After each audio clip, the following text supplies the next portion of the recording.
धामी ने की मतदान की अपील। पहले चरण में हो रहा मतदान, कहा सशक्त पंचायतों के लिए करें मतदान।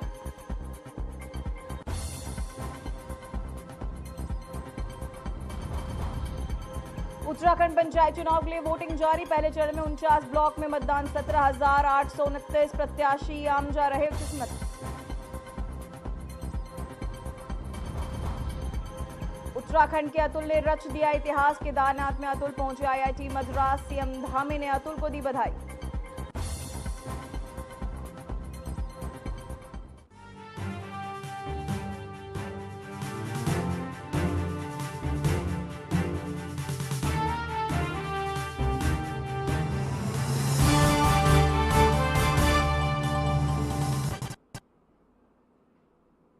नमस्कार, मैं हूं पूजा सिंह और आप देख रहे हैं हमारा अपना उत्तराखंड का ये खास बुलेटिन। चलिए बुलेटिन की शुरुआत करेंगे आज की कुछ खास बड़ी खबरों के साथ।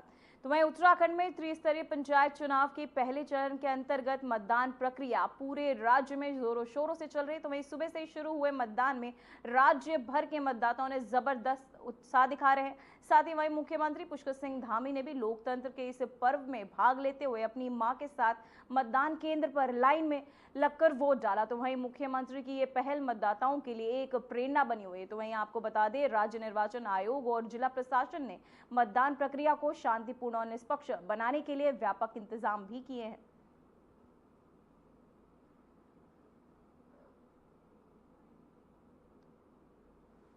लोगों में बहुत उत्साह है। बड़ी संख्या में लोग घरों से निकल कर आ रहे हैं और निश्चित रूप से बहुत शुभ संकेत है।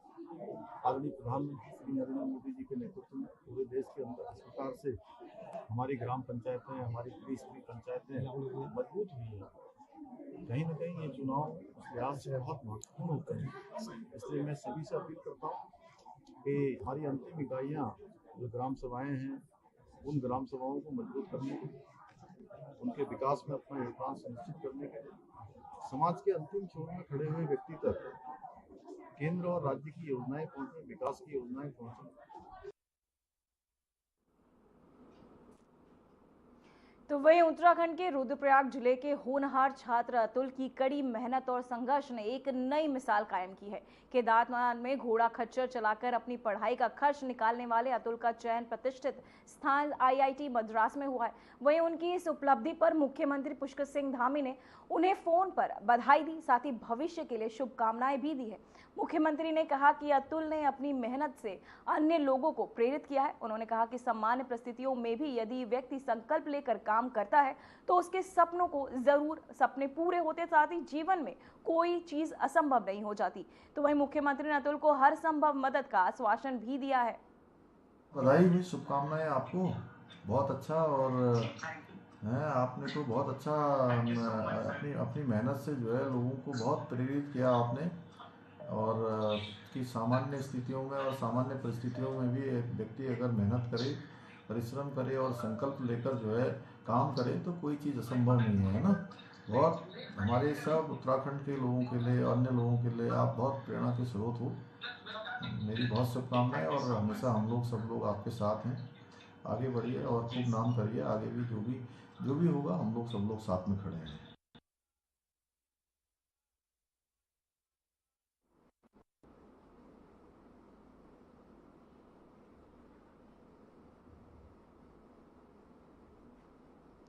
तो वहीं उत्तराखंड में पंचायत चुनाव को लेकर लोगों में खासा उत्साह दिखाई दे रहा। अल्मोड़ा जनपद के सोमेश्वर में राज्य की कैबिनेट मंत्री रेखा आर्या ने भी आज अपने मताधिकार का प्रयोग किया।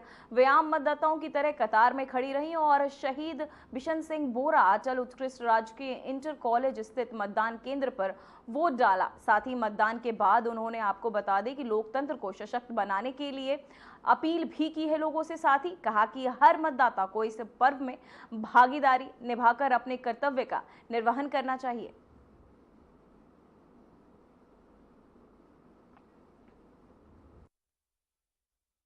मैंने भी अपना मतदान किया है, अपना कर्तव्य, अपना दायित्व का आज निर्वहन किया है। मैं अधिक से अधिक लोगों से कहूँगी कि आज जो प्रथम चरण में जिनका मतदान है, वो निश्चित रूप से, चूँकि उन्होंने अपने प्रधान बनाने हैं, अपने बीडीसी बनाने हैं और अपने जिला पंचायत बनाने हैं, और इन्हीं के माध्यम से एक ब्लॉक स्तरीय संस्था डेवलप होनी है, यानी कि ब्लॉक बनना है, उसी के माध्यम से जो है जिला पंचायत अध्यक्ष बनने हैं। तो स्वाभाविक रूप से एक छोटी छोटी कड़ी से बड़ी भूमिकाएं अदा होने जा रही हैं, और एक बड़े स्तर जो राज्य सरकार की सरकार है, उसके बाद से एक पंचायत की सरकार, एक ब्लॉक की सरकार बनने जा रही है। तो मैं बहुत शुभकामनाएं देती हूँ जो प्रत्याशी उम्मीदवार आज जो इस चुनावी मैदान में उतरते हुए इस लोकतंत्र के उत्सव को मना रहे हैं।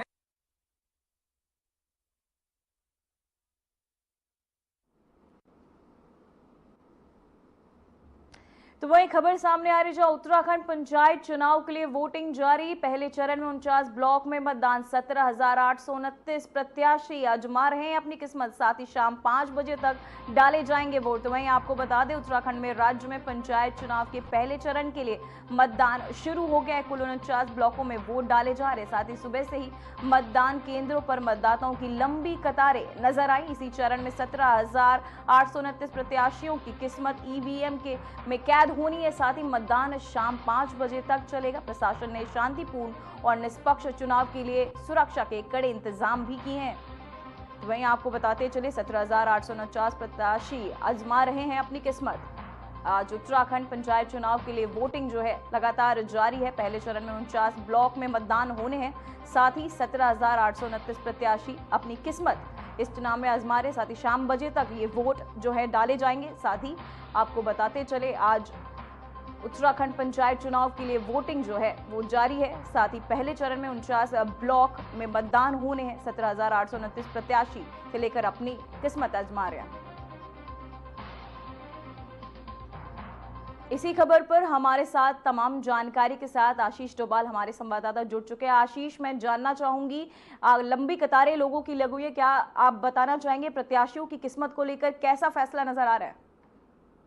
बिल्कुल, जो लोकतंत्र का ये पर्व है, 5 साल बाद कहीं न कहीं जो चुनाव हो रहे हैं उसमें लोग बढ़ चढ़कर हिस्सा ले रहे हैं, और जो अपने अपने उम्मीदवार हैं अपने प्रत्याशियों के पक्ष में वोटिंग कर रहे हैं। और कहीं ना कहीं जो 12 बजे तक की बात करें पूजा, तो 27% से अधिक मतदान हो चुका था और लोगों में उत्साह है।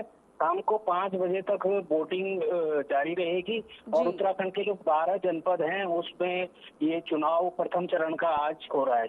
जी आशीष, मैं जानना चाहूंगी, लंबी कतारें हैं लोगों की, और आपको बता दें धूप भी है, गर्मी का मौसम है, तो ऐसे में क्या इंतजाम किए गए हैं? बिल्कुल पूजा, इंतजाम किए गए हैं सरकार की तरफ से, लेकिन जो ज्यादातर मतदान केंद्र हैं वो स्कूलों में ही हैं उत्तराखंड में, और वहाँ पर जो व्यवस्थाएं हैं वो पहले से ही, क्योंकि जहाँ मतदान हो रहा है वहाँ स्कूलों की छुट्टी की हुई है, और अगर बारिश या धूप या ऐसी कोई दिक्कत होती है तो उसके लिए तमाम इंतजाम किए गए हैं। जी आशीष, मेरा एक और सवाल रहेगा आपसे कि विकलांग भी आते हैं, साथ ही क्या महिलाओं के लिए पिंक बूथ भी बनाए गए हैं? बिल्कुल, पिंक बूथ भी बनाए गए हैं जगह जगह, और विकलांग मतदाताओं, जो दिव्यांग मतदाता है, उनके लिए भी व्यवस्था की गई है। व्हील चेयर हो चाहे वाहन के माध्यम से लाने ले जाने की भी व्यवस्था कई जगह की गई है प्रशासन की तरफ से। जी आशीष, क्या कयास है इस बार लगाए जा रहे पक्ष विपक्ष की तरफ से, किसकी जीत हो सकती है? बिल्कुल पूजा, ये जो चुनाव है कहीं ना कहीं उत्तराखंड में विधानसभा चुनाव का सेमीफाइनल माना जा रहा है, और भाजपा अपना जीत का दावा कर रही है।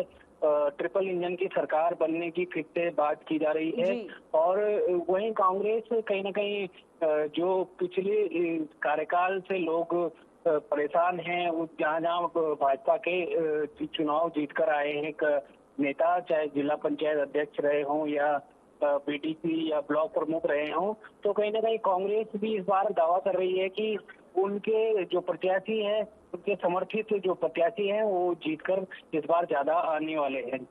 जी आशीष, भीड़ को देखकर आपको क्या लगता है, लोग बढ़ चढ़कर हिस्सा ले रहे हैं मतदान प्रक्रिया में? बिल्कुल, ये तो शाम तक सामने आएगा कि कितना % वोटिंग होगा। कहीं ना कहीं जो सरकार के खिलाफ अगर लोगों में गुस्सा होगा या उत्साह ये देखने को मिल रहा है कहीं ना कहीं शाम को 5 बजे के बाद ये सामने आएगा पूजा जी। जी आशीष, सुरक्षा के क्या खास इंतजाम किए गए हैं? सुरक्षा के तमाम इंतजाम किए गए हैं। पुलिस जगह जगह तैनात है और जिला प्रशासन की ओर से जो निर्वाचन में जितने भी कर्मचारियों की ड्यूटी लगाई गई है वो अपने अपने जो कार्य है वो उसका निर्वहन कर रहे हैं। जी आशीष, मैं जानना चाहूंगी कि क्या पूरी पारदर्शिता बरती गई है वोटिंग को लेकर? बिल्कुल पूजा, पारदर्शिता बढ़ती जा रही है। मतदान जो केंद्र है वहाँ पर मतदान कर्मी पीठासीन अधिकारी हों चाहे अन्य जो कर्मचारी हैं वो बाकायदा लिस्ट चेक करके देख रहे हैं कि आप वोटर हैं कि नहीं, और फिर उसके बाद आपका पहचान पत्र या वोटर आईडी या लाइसेंस या जो भी पहचान है वो मांगी जा रही है और उसके बाद ही वोटिंग करवाई जा रही है। जी बहुत बहुत धन्यवाद आशीष आपकी तमाम जानकारी के लिए।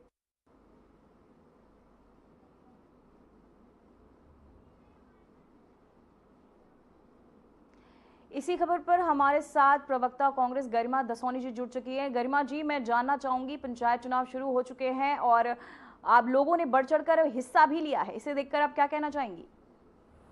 देखिए, निश्चित रूप से ये लोकतंत्र का महापर्व है और इस पर्व को हर्षोल्लास से मनाया ही जाना चाहिए। बहुत खुशी की बात है यदि हमारा मतदान प्रतिशत ऊपर उठता है तो ये बताएगा, ये इस बात का परिचायक होगा कि उत्तराखंड की जनता जागरूक है, उत्तराखंड की जनता का लोकतंत्र और संविधान में विश्वास है और वो पंचायत चुनाव को कितना महत्व देते हैं। और ये छोटी सरकार के चुनाव है तो निश्चित रूप से बहुत महत्वपूर्ण भी है क्योंकि ये बुनियाद है, ये आधारशिला है किसी भी लोकतंत्र की। ऐसे में मुझे लगता है कि इस बार भाजपा की कुनीतियों से परेशान होकर और राज्य निर्वाचन आयोग ने जिस तरह के तिकड़मी तेवर दिखाए हैं उससे सब कुछ उत्तराखंड की जनता सब देख रही थी और इसी चीजों के मद्देनजर वो वोट भी करेगी, चाहे वो जंगली जानवरों का आतंक हो, चाहे अग्निवीर योजना हो, चाहे महंगाई बेरोजगारी हो, चाहे बढ़ते महिला अपराध हो, चाहे एक भाजपाई मंत्री के द्वारा उत्तराखंड वासियों को गाली देना हो, चाहे आप देखिए कि यूसीसी में लिव इन रिलेशनशिप को वैध करार कर देना जो कि हिंदू सनातन धर्म पर एक चोट है, इन सारी चीजों का, और गुलदार का आतंक देखिए, ग्रामीण जो है निवाला बन रहे हैं गुलदार का। तो जो पंचायत चुनाव होते हैं उसके मुद्दे विधानसभा और लोकसभा से बिल्कुल जुदा होते हैं, बिल्कुल अलग होते हैं। ऐसे में मुझे लगता है कि निश्चित रूप से जनता जो है इस बार कांग्रेस पर आस्था जमाते हुए भाजपा को सबक सिखाने का काम करें। जी मैम, पहले चरण में 49 ब्लॉक में मतदान होने, आप क्या लगता है, क्या कयास है कि इस बार कांग्रेस की जीत पक्की है? मैंने कहा कि लोग विमुख हो रहे हैं भाजपा की कुनीतियों से, उनके तानाशाही रवैये से, जिस तरह की चीजें वो थोप रहे हैं प्रदेश के ऊपर, जिस तरह से बिजली पानी महंगाई बढ़ रही है, जल जीवन मिशन के तहत हर घर नल हर घर जल की बात भाजपा ने कही थी, लेकिन नल तो लग गए, जल उनमें आया नहीं। तो ये सारी चीजें हैं जो अपने आप में मुझे लगता है कि भाजपा का सूखला साफ करेगी प्रदेश के अंदर। मैम, इसी खबर पर हमारे साथ संजीव वर्मा जी ऑल्सो जुड़ चुके हैं बीजेपी से। सर, मैं जानना चाहूंगी, तमाम इंतजाम किए गए हैं पोलिंग बूथ पर, लोगों ने बढ़ चढ़कर भी हिस्सा लिया है, क्या लगता है आपको कि बीजेपी की जीत पक्की है इस बार? पूजा जी, देखिए, भारतीय जनता पार्टी विकास को आधार बनाकर चुनाव मैदान में जाती है और भारतीय जनता पार्टी की कथनी और करनी में लेश मात्र का भी अंतर नहीं होता। यही एक बड़ी वजह है कि जनता का विश्वास भारतीय जनता पार्टी के ऊपर लगातार प्रगाढ़ हो रहा है। हम कांग्रेस की तरह नेगेटिव राजनीति नहीं करते। कांग्रेस पार्टी के पास आज बोलने के लिए कुछ नहीं है। ये जब भी बोलते हैं नकारात्मक बोलते हैं, नकारात्मकता से क्षेत्र का विकास नहीं होता। क्षेत्र का विकास होता है एक क्लियर विजन से, एक इच्छा शक्ति के साथ, जो हमारे माननीय मुख्यमंत्री जी के पास है, जो लगातार ग्राउंड जीरो पर लगातार जनता के साथ इंटरेक्शन करते हैं, मौके पर ही उनकी तमाम समस्याओं का निस्तारण करने का काम करते हैं। तो आज जनता को चाहिए विकास, नकारात्मकता से वो उब चुके हैं। इसी खबर पर हमारे साथ गरिमा जी भी जुड़ी हुई है। गरिमा जी, चाहूंगी कि बीजेपी भी कह रही है कि जीत हमारी है, कांग्रेस भी कह रही है जीत हमारी है, क्या लगता है सर इस बार जीत किसकी है? मैम, आप भी कुछ कहिए। हेलो। जी जी। जी, मैं अपनी बात मुझे लगता है रख चुकी हूँ कि कांग्रेस पार्टी के ऊपर लोगों का विश्वास इस बार बढ़ेगा, क्योंकि राज्य निर्वाचन आयोग को इन्होंने अपने भोंपू की तरह इस्तेमाल किया है, अपनी सत्ता का दुरुपयोग किया है और राज्य निर्वाचन आयोग ने सत्तारूढ़ दल को फायदा पहुंचाने के लिए ग्रामीण अंचल के जो हमारे प्रत्याशी थे उन लोगों का शोषण किया है, दमन किया है और अनर्गल कारण बताकर लोगों के नामांकन निरस्त किए हैं। तो इस बार जो रोल, जो भूमिका राज्य निर्वाचन आयोग की रही है वो भाजपा को बैकफायर करेगी और भाजपा की खुद की 4 साल की कुनीतियां आप देखिए कि युवाओं की कोई चिंता नहीं, नशे की गिरफ्त में पूरा राज्य जा रहा है। सर मैं जानना चाहूंगी, गरिमा जी सीधा बीजेपी पर सवाल उठा रही हैं, सिर्फ क्या कहना चाहेंगे आप? देखिए, जिनके पास बोलने के लिए कुछ नहीं होता वो इसी प्रकार के अनर्गल बयानबाजी करते हैं और अनर्गल बातें करते हैं। इनके पास भी 10 साल की सत्ता रही और 10 साल में इन्होंने केवल और केवल भ्रष्टाचार किया, घोटाले किए। इनके मुख्यमंत्री टेलीविजन पर आकर बोलते रहे 4-4, 5-5 करोड़ रुपए कमा लो, सबको भ्रष्टाचार की खुली छूट देते रहे और साथ ही ये भी बोलते रहे कि मैं आके मूंद लूंगा।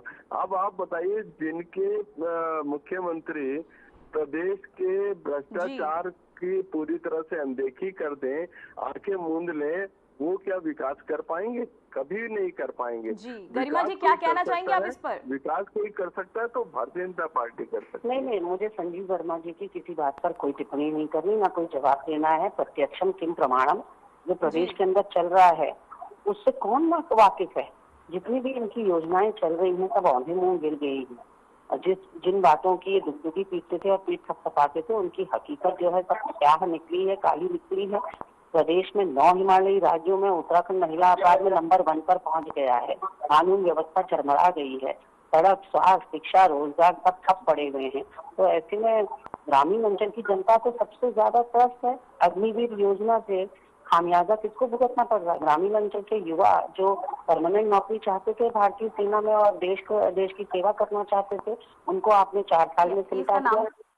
आप सोच रहे हैं 5 किलो राशन में अगर ग्रामीण अंचल की जनता बिक जाएगी तो ये केवल सपने नहीं होंगे। संजीव जी, गरिमा जी सीधा बीजेपी के कार्यों पर सब पर लगातार निशाने साध रही है पूरे पुख्ते साहब। मैं जानना चाहूंगी आप इस पर कुछ कहें।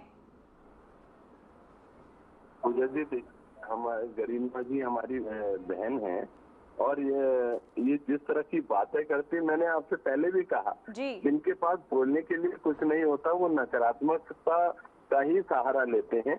और ये मेरी बहन गरिमा जी जो अभी अग्निवीर की बात कर रही थी, इन्होंने अग्निवीर को आतंकवादियों की श्रेणी में लाकर खड़ा करने का काम किया।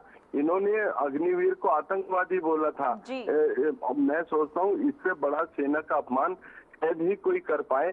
और अभी ये बड़ी बड़ी बातें कर रही थी तो उड़ीसा के प्रदेश अध्यक्ष रेप के केस में फंसे हैं, उनके ऊपर इल्जाम भी लगा है, इल्जाम साबित भी हुआ है।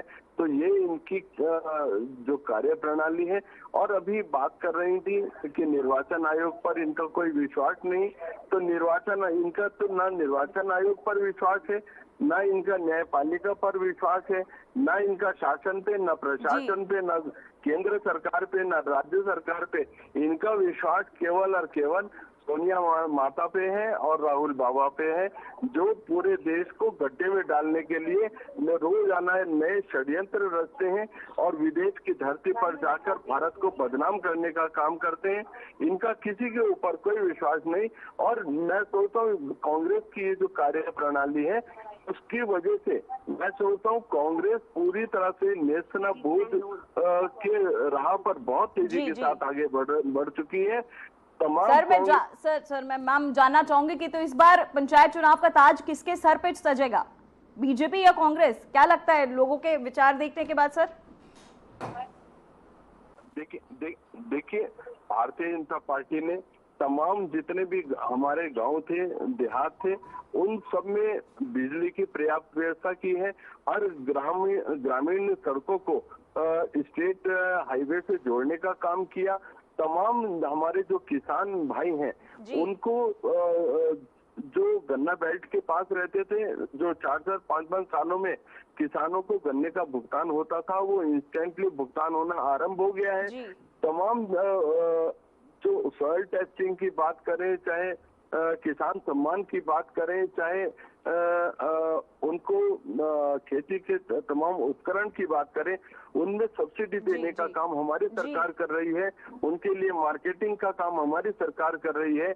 ग्रामीण अंचलों में होम स्टे के माध्यम से स्वरोजगार का काम हमारी सरकार कर रही है। 23,000 सरकारी नौकरी देने वाला उत्तराखंड देश का पहला राज्य बना है।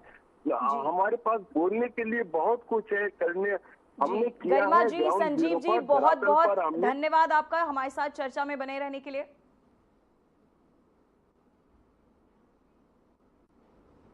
तो वही देहरादून से इस वक्त की बड़ी खबर सामने आ रही है, जहां पंचायत चुनाव का पहला चरण उत्तराखंड में मतदान जारी। 26 लाख मतदाता करेंगे मतदान, 17,000 से ज्यादा प्रत्याशी। तो वहीं 5,823 पोलिंग बूथ बनाए गए। तो वहीं आपको बताते चले 5,823 पोलिंग बूथ बनाए गए। साथ ही मतदान में 17,000 से ज्यादा मतदाता पहुंचे। साथ ही आपको बता दें देहरादून से इस वक्त ये बड़ी खबर सामने आ रही है, जो पंचायत चुनाव का पहला चरण उत्तराखंड में मतदान जो है जारी है। साथ ही 26 लाख मतदाता करेंगे मतदान। साथ ही मैदान में 17,000 से ज्यादा प्रत्याशी मौजूद। वहीं आपको बता दें 5,823 पोलिंग बूथ जो है बनाए गए हैं। तो वहीं इस वक्त की बड़ी खबर जो है सामने आ रही है, जहां आपको बता दें पंचायत चुनाव को लेकर आज पहला चरण जो है पंचायत चुनाव का जारी है। तो वहीं उत्तराखंड के बागेश्वर जनपद में त्रिस्तरीय पंचायत चुनाव के पहले चरण के तहत आज सुबह से मतदान लगातार जारी है। तो वहीं मतदाता शाम तक आप चलेगा। साथ ही मतदान केंद्रों पर सुबह से ही बुजुर्ग, महिलाएं और पुरुष मतदाताओं की उत्साही भीड़ देखने को मिल रही है। वहीं जिला प्रशासन के तहत जनपद के कुल 405 मतदान केंद्र स्थापित किए गए, जिसमें से बागेश्वर में 122 केंद्र, कपकोट में 122 केंद्र, वहीं गरुड़ में 101 केंद्र शामिल है। वहीं सुरक्षा के लिहाज से जिले में 138 संवेदनशील और 60 अति संवेदनशील मतदान केंद्रों की पहचान की गई। वहीं शांतिपूर्ण मतदान सुनिश्चित करने के लिए तीनों विकास खंडों में पुलिस बल की तैनाती की गई है।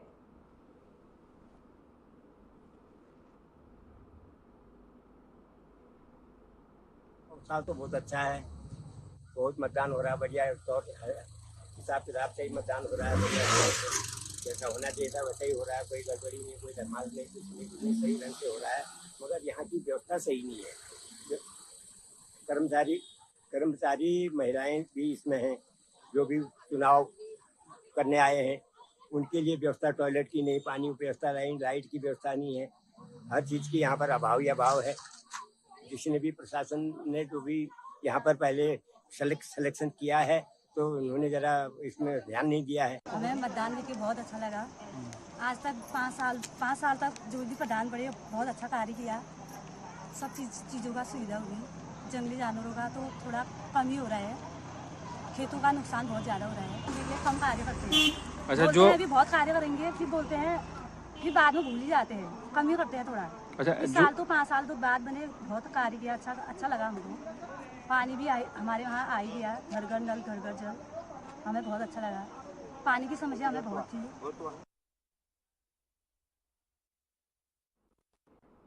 तो वह उत्तराखंड में त्रिस्तरीय पंचायत चुनाव की प्रक्रिया औपचारिक रूप से शुरू हो चुकी है, जहां राज्य निर्वाचन आयोग ने पहले चरण के लिए उन जिलों और विकास खंडों की सूची जारी कर दी है जहां सबसे पहले मतदाता कराया जाएगा। साथ ही मतदान कराने के बाद कुल 13 जिलों में करीब 50 विकास खंडों में चुनाव होंगे, जिसमें कुमाऊं और गढ़वाल दोनों मंडलों के ब्लॉक शामिल है। साथ ही प्रशासन ने इन क्षेत्रों में चुनावी तैयारियों को अंतिम रूप देना शुरू कर दिया है। आयोग की ओर से अधिसूचना और नामांकन की तिथियां भी जल्द घोषित की जाएंगी।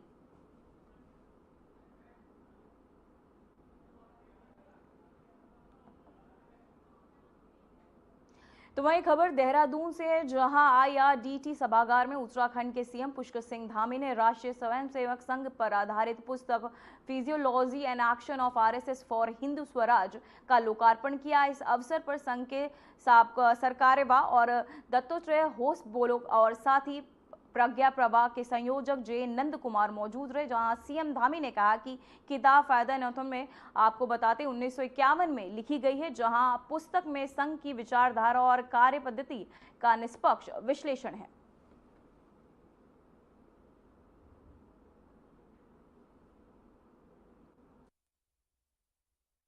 जो फादर एंटोनी थे, उन्होंने 1951 में एक पुस्तक लिखी थी और आज उसका पुनः प्रकाशन करके आज उसका विमोचन हुआ है।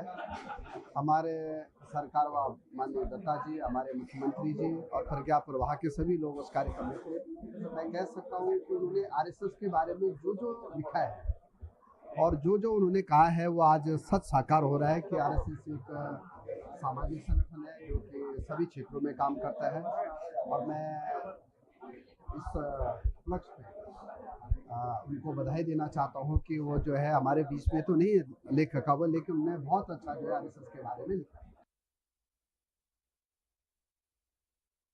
तो वही खबर देहरादून से, जहां प्रदेश में त्रिस्तरीय पंचायत चुनाव में प्रथम चरण की वोटिंग सुबह से जारी है, जहां मतदान शाम 5 बजे चलेगा। साथ ही राज्य निर्वाचन आयोग के अनुसार हरिद्वार जिले को छोड़कर शेष 12 जिलों में 49 विकास खंडों में मतदान शांतिपूर्वक चल रहे हैं। वहीं पहले चरण में 18,004 पदों के लिए वोटिंग डाले जा रहे हैं। मतदान ग्राम पंचायत सदस्य, प्रधान क्षेत्र पंचायत सदस्य और जिला पंचायत सदस्य के पदों के लिए हो रहा है। साथ ही राज्य भर में कुल 26 लाख से अधिक मतदाता अपने मताधिकार का प्रयोग कर रहे हैं। वहीं निर्वाचन प्रक्रिया को सुचारू और पारदर्शिता बनाने के लिए लगभग 50 और साथ ही आपको बताते चले पदों पर मतदान होने हैं, जहां कुल आपको बताते 26 लाख मतदाता कर रहे हैं मतदान। आज से मतदान प्रक्रिया जो है शुरू हो चुकी है दूसरे चरण की। साथ ही 12 जिलों में 49 ब्लॉक शामिल है, जहां कुल 18,004 पदों पर वोटिंग जो है वो होनी है। साथ ही जहां मतदाता बढ़ चढ़कर भाग ले रहे हैं। साथ ही आपको बता दें 12 जिलों के 49 ब्लॉक शामिल हैं, जहां कुल 18,004 पदों के लिए ये वोटिंग होनी है, जिसको लेकर लगातार मतदान जारी है। साथ ही सुरक्षा के पुख्ता इंतजाम भी किए गए हैं। तो वहीं उत्तराखंड में पंचायत चुनाव के पहले चरण के बीच मुख्यमंत्री पुष्कर सिंह धामी ने मतदाताओं से बड़ी अपील की है। सीएम धामी ने सोशल मीडिया पर पोस्ट करते हुए लिखा, सशक्त पंचायतें, सशक्त उत्तराखंड, मतदान जरूर करें और जन सेवा के प्रति समर्पित जन प्रतिनिधियों का चयन करें। साथ ही मुख्यमंत्री ने कहा कि पंचायतें ग्रामीण विकास की नींव है और इन्हें मजबूत बनाने के लिए सभी को अपने मताधिकार का उपयोग करना चाहिए।